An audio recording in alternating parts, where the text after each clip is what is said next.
My name is Colleen Moriarty. I'm a chief engineer at the Hotel Sofitel. I was very fortunate to start my apprenticeship here 18 years ago. I got my license and I stayed on as an engineer. And about 5 years ago, I applied for chief engineer. I got it, and I've been here ever since.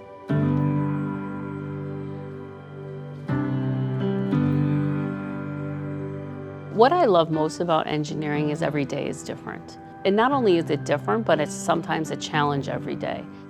It's funny, I had a friend who was an engineer, and at the time I was a dental assistant. And I had a father who was sick, and my dentist wasn't treating me that well with taking time off. So I said, well, I guess I'm just trading dental tools for engineering tools, so I'll give it a try. After my first day, I went home and I cried. I said, what did I do? I quit something I knew and loved. And back now, it's 18 years, and I wish I did it 30 years ago. I love it so much. So Saturday, when you have that wedding, just make sure you pre-cool them because they're gonna have about 350 people in the ballroom. When I met Colleen 18 years ago, she came in with a great attitude.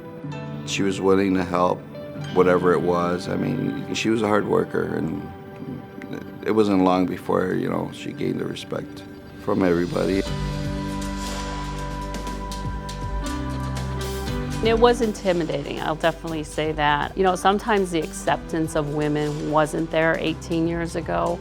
But what I realized is, especially like here, the ABLE team, that it's teamwork. And I just felt like I had to prove myself, but the guys who worked with me were right there for me. She changed quite a bit. She came in very timid and shy. And over the years, she just grew this voice, and she ran with it. You have to respect people as people, but imagine if that was your sister. Treat the people like they would be family. And I think if everyone did that, there would be less intimidation. You might see even more women in the trade. But with that being said, I will say ABLE Engineering and 399 have been outstanding. They have supported us in the role and even pushed us to give us a little more confidence. And all in all the members have been outstanding to women.